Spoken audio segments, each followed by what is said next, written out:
Good morning everyone, स्वागत है आपका हमारे इस चैनल केमिस्ट्री विद फन में।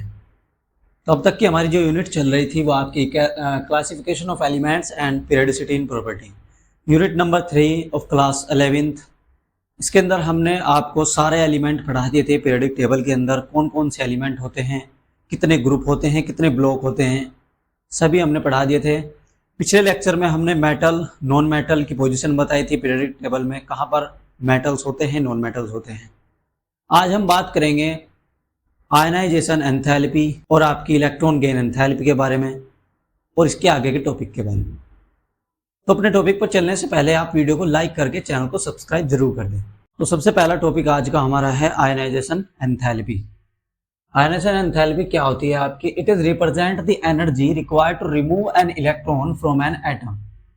तो ये रिप्रेजेंट करती है एक एनर्जी को कि कोई भी एटम में से जब हम इलेक्ट्रॉन को रिमूव करते हैं तो जितनी एनर्जी उसको रिमूव करने में लगती है वही आपकी आयनाइजेशन एंथैल्पी होती है।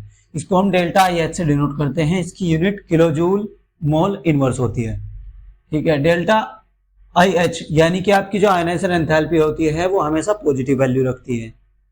The second ionization enthalpy will be higher then first ionization enthalpy. Second ionization जो एंथैल्पी है वो हायर होती है फर्स्ट आयनाइजेशन एंथैल्पी से। क्यों? क्योंकि अगर हमने किसी एक एटम में से कोई एक इलेक्ट्रॉन निकाल दिया तो उस पर पॉजिटिव चार्ज आ जाएगा, एक इलेक्ट्रॉन की डिफिशियंसी हो जाएगी उसके अंदर। अगर हम उसके अंदर से दूसरा इलेक्ट्रॉन निकालने की कोशिश करेंगे तो उसके अंदर तो पहले ही इलेक्ट्रॉन की डिफिशियंसी है, तो वो अपना दूसरा इलेक्ट्रॉन कैसे दे देगा? तो उसके लिए हमें ज्यादा एनर्जी की जरूरत पड़ेगी। तो वैल्यू क्या हो जाएगी उसकी? हायर हो जाएगी। सेकंड अगर हम इलेक्ट्रॉन निकालेंगे तो सेकंड आयनाइजेशन एंथैल्पी की वैल्यू ज्यादा हो जाएगी कंपेयर टू फर्स्ट के। अब बात करते हैं कि जो आयनाइजेशन एंथैल्पी है ये आपके पीरियोडिक टेबल में जो एलिमेंट लगे हैं वो कैसे उन पर अप्लाई होती है। तो जो आयनाइजेशन एंथैल्पी है generally increasing as we go across the period. जब हम पीरियोडिक टेबल में पीरियड के अक्रॉस चलते हैं तो आयनाइजेशन एंथैल्पी बढ़ती है यानी इंक्रीज होती है।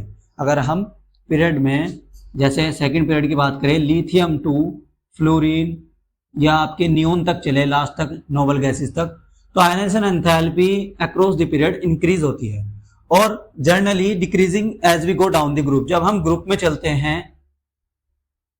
तो आयनाइजेशन एंथैल्पी की वैल्यू घटती है। तो ग्रुप में क्या होती है? ग्रुप में आयनाइजेशन एंथैल्पी डिक्रीज होती है और पीरियड में इंक्रीज होती है। ये क्यों होती है ऐसे अब हम जानते हैं। इससे पहले हम पढ़ेंगे कि ये दो फैक्टर पर डिपेंड करती है।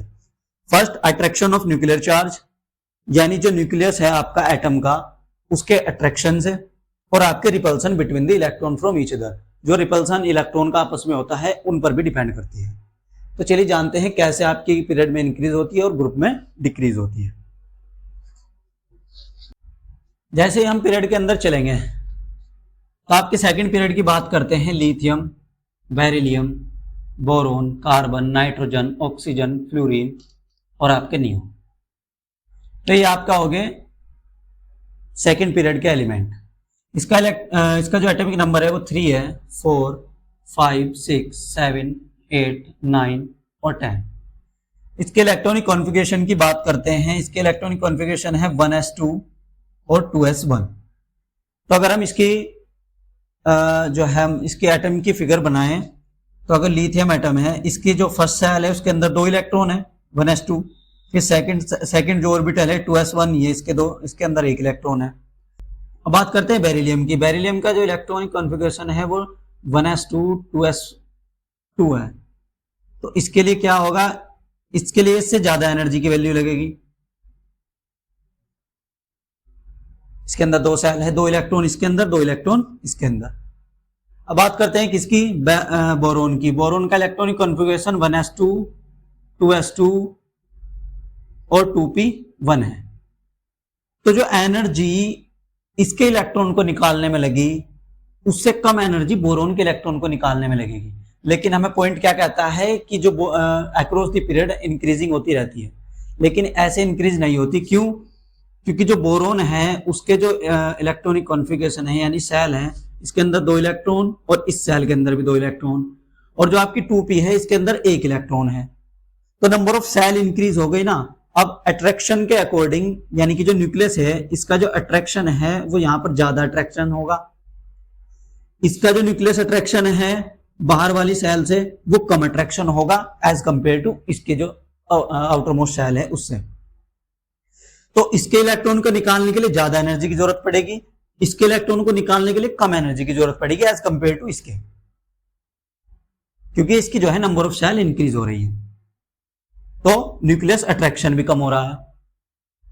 भाई जैसे न्यूक्लियस के जितने पास जो सेल होती है उसका अट्रैक्शन उतना ही ज्यादा होता है, फिर जो उससे सेकंड सेल होती है उसका अट्रैक्शन उससे कम होता है, फिर जो फाइनल सेल होती है उसका अट्रैक्शन सबसे कम होता है एज कंपेयर टू जो फर्स्ट सेल थी।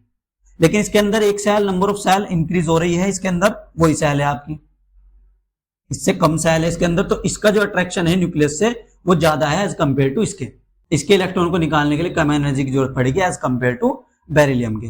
तो इसके लिए इन्होंने ग्राफ बनाया, इंक्रीज तो होती है पीरियड के अकॉर्डिंग, वो कैसे होती है, जैसे आपका लिथियम यहां पर है, ये क्या हो गया आपका एटॉमिक नंबर 2 3 4 5 6 ऐसे, और ये आपकी हो गई आयनाइजेशन एंथैल्पी की वैल्यू। तो ये लिथियम, फिर इससे ज्यादा एनर्जी किसको लगती है, बेरिलियम, फिर कम बोरोन, फिर नाइट्रोजन, फिर ऑक्सीजन, फिर फ्लोरीन, फिर नियोन, ऐसे। तो ये जिगजैग मोशन में ऐसे एनर्जी की वैल्यू इंक्रीज होती है अक्रॉस द पीरियड। तो ऐसे बेरिलियम की ज्यादा एनर्जी लगती है इलेक्ट्रॉन को निकालने में बोरोन के कंपेयर में, फिर नाइट्रोजन को ज्यादा एनर्जी लगती है ऑक्सीजन के कंपेयर में, तो ऐसे वेरीज करती है जिगजैग पोजीशन में। तो इसका ग्राफ हो गया। तो ये इस तरीके की आपकी आयनाइजेशन एंथैल्पी जो है अक्रॉस द पीरियड इंक्रीज होती है। अब बात करते हैं ग्रुप की। फर्स्ट ग्रुप की बात कर लीजिए आप, लिथियम, सोडियम, पोटेशियम, ऐसे चलते हैं आपके एलिमेंट। इसका जो इलेक्ट्रॉनिक कॉन्फ़िगरेशन है 1s2 2s1, इसका electronic configuration 1s2 2s2 2p6 3s1, ये आपका इलेक्ट्रॉनिक कॉन्फ़िगरेशन हो गया सोडियम का। ठीक है, तो इसकी नंबर ऑफ सेल कितनी इंक्रीज हो रही है अकॉर्डिंग टू इसके। अब जब हम इसकी फिगर बनाएंगे लिथियम की, तो इसके अंदर से 3 ही सेल आई, इसके अंदर कितनी नंबर ऑफ सेल इंक्रीज हो गई सोडियम के। ठीक है, तो ये इसके इलेक्ट्रॉन ऐसे फिल होंगे, तो इसका साइज इसके मुकाबले ज्यादा बड़ा है। तो सोडियम का जो न्यूक्लियस चार्ज है, न्यूक्लियस चार्ज बाहर वाली सेल से अट्रैक्शन जो होगा वो कम होगा एज कंपेयर टू लिथियम के अट्रैक्शन से। सो इसके लिए एनर्जी ज्यादा लगेगी ड्यू टू न्यूक्लियर चार्ज की वजह से, इसके लिए एनर्जी कम लगेगी इसको निकालने के लिए। तो ग्रुप में जो है एनर्जी, जो ये आयनाइजेशन एंथैल्पी की वैल्यू है वो डिक्रीज होती है जैसे ही हम ग्रुप में नीचे को जाते हैं, क्योंकि नंबर ऑफ सेल बढ़ती रहती है, साइज भी बढ़ता रहता है, तो न्यूक्लियर चार्ज जो है वो अट्रैक्शन फोर्स जो है आउटर मोस्ट सेल की वो कम होती रहती है, इस वजह से हम इलेक्ट्रॉन को इजिली बाहर निकाल सकते हैं। तो ये आपके हो गए आयनाइजेशन एंथैल्पी। अब बात करते हैं इलेक्ट्रॉन गेन एंथैल्पी की। अब बात करते हैं इलेक्ट्रॉन गेन एंथैल्पी की। इलेक्ट्रॉन गेन एंथैल्पी क्या होती है, इलेक्ट्रॉन को गेन करने की एनर्जी को ही हम इलेक्ट्रॉन गेन एंथैल्पी कहते हैं। तो it is defined as the electron is added to an atom to form an anion. कोई भी एनायन बनाने के लिए जब हम इलेक्ट्रॉन को ऐड करते हैं तो एनायन फॉर्म होता है, किसी भी एटम में एक इलेक्ट्रॉन ऐड किया तो निगेटिव पॉइंट उसके ऊपर ज्यादा आ गया, यानी कि इलेक्ट्रॉन इसके अंदर इंक्रीज हो गए तो निगेटिव चार्ज बढ़ गया। तो ये होती है आपकी इलेक्ट्रॉन गेन एंथैल्पी, यानी जितनी एनर्जी इस इलेक्ट्रॉन को इसके अंदर ऐड करने में लगी वही आपकी इलेक्ट्रॉन गेन एंथैल्पी होती है। The process of adding an electron to an atom can be either endothermic और एक्सोथर्मिक। ये प्रोसेस जो है दो तरीके का होता है आपका, एंडोथर्मिक और एक्सोथर्मिक। यानी कि एंडोथर्मिक, जिस इलेक्ट्रॉन को हम किसी एटम के अंदर ऐड कर रहे हैं तो उसके अंदर जो है एनर्जी उसकी जरूरत पड़ती है। किसी इलेक्ट्रॉन को हम किसी एटम के अंदर ऐड करते हैं तो उससे एनर्जी रिलीज भी होती है, तो ये एक्सोथर्मिक प्रोसेस हो गया इसका कुछ। तो ये एंडोथर्मिक और एक्सोथर्मिक के लिए दोनों प्रोसेस इसके अंदर जब इलेक्ट्रॉन को ऐड करते हैं तो हो सकते हैं। तो डेल्टा Eg से इसको डिनोट करते हैं, डेल्टा EgH, और निगेटिव इसकी वैल्यू होती है।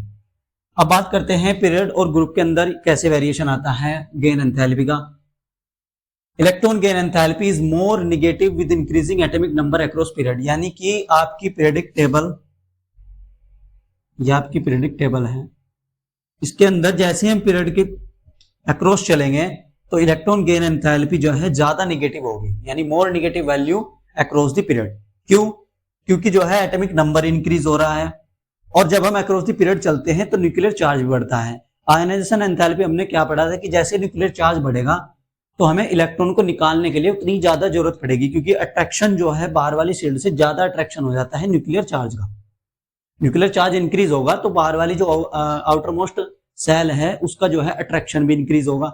अब ज्यादा अट्रैक्शन के लिए ज्यादा एनर्जी लगेगी इलेक्ट्रॉन को बाहर निकालने में, तो वो तो आयनाइजेशन एंथैल्पी थी। अब ये इलेक्ट्रॉन गेन एंथैल्पी कैसे इंक्रीज होगी? जब न्यूक्लियर चार्ज बढ़ेगा तो उसका साइज भी घट जाएगा एटम का, क्योंकि वो अपनी ओर उसको इलेक्ट्रॉन को खींचेगा। जैसे हम उसको एक इलेक्ट्रॉन और देंगे तो अट्रैक्शन बढ़ रहा है, तो इलेक्ट्रॉन दूसरा भी इलेक्ट्रॉन यानी हम एक्स्ट्रा अगर इलेक्ट्रॉन देंगे तो वो इसको भी अपनी ओर खींचेगा, तो इजीली उसके अंदर ऐड हो सकता है। तो ज्यादा निगेटिव वैल्यू किधर होगी? अक्रॉस द पीरियड यानी राइट साइड में पीरियडिक टेबल में ज्यादा निगेटिव वैल्यू होगी आपकी इलेक्ट्रॉन गेन एंथैल्पी। अब बात करते हैं ग्रुप के अंदर, तो डेल्टा आपकी जो डेल्टा EgH यानी कि आपके electron gain enthalpy is less negative as we go down the group. जैसे हम ग्रुप के अंदर चलेंगे तो आपकी जो है लेस नेगेटिव वैल्यू आएगी as we go down the group में जाने पर, क्योंकि इधर जो है न्यूक्लियर चार्ज बढ़ा है लेकिन नंबर ऑफ सेल भी इंक्रीज हो रही है। नंबर ऑफ सेल बढ़ेगी तो न्यूक्लियर चार्ज का अट्रैक्शन कम हो जाएगा आउटर मोस्ट इलेक्ट्रॉन से, और जब अट्रैक्शन ही कम होगा तो हम इलेक्ट्रॉन उसको देंगे तो वो अट्रैक्ट नहीं कर पाएगा एक्स्ट्रा इलेक्ट्रॉन। तो इस वजह से जो है इसके अंदर ग्रुप के अंदर डिक्रीज होती है वैल्यू, यानी लेस निगेटिव वैल्यू चलती है ग्रुप के अंदर। ये हो गई आपकी इलेक्ट्रॉन गेन एंथैल्पी। अब बात करते हैं इलेक्ट्रोनेगेटिविटी की। इलेक्ट्रोनेगेटिविटी क्या होती है? A qualitative measures of the ability of an atom in the chemical compound to attract share electron to itself.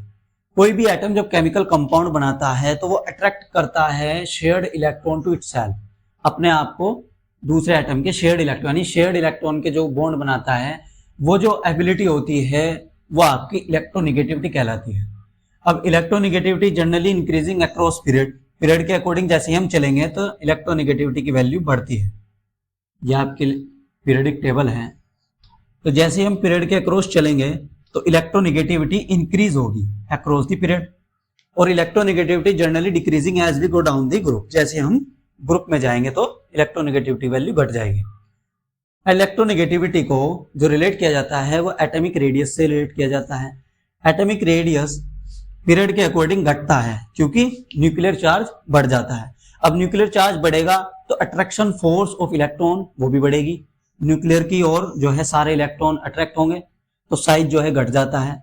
तो क्या होती है? शेयर करने की टेंडेंसी भी बढ़ जाती है, तो across the period electronegativity increase होती है। As we go down the group, जैसे हम ग्रुप के अंदर चलेंगे तो इलेक्ट्रोनेगेटिविटी वैल्यू घट जाएगी, क्योंकि इधर जो है साइज बढ़ जाता है।